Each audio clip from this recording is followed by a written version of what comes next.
บายดีมื้อนี้ก็มาหน้าหาเห็ดคือเก่าเนาะหาเก็บเห็ดละโงกเห็นแล้ว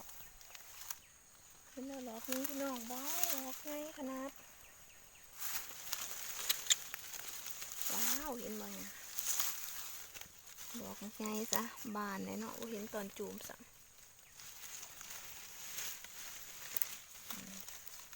พอตอนบานก็กินตอนบานนี่ละอ๋อนี่ก็บ่ได้เอามานะ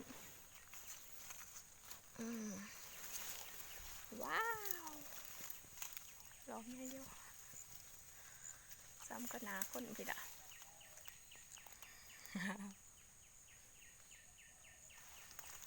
หาต่อมัน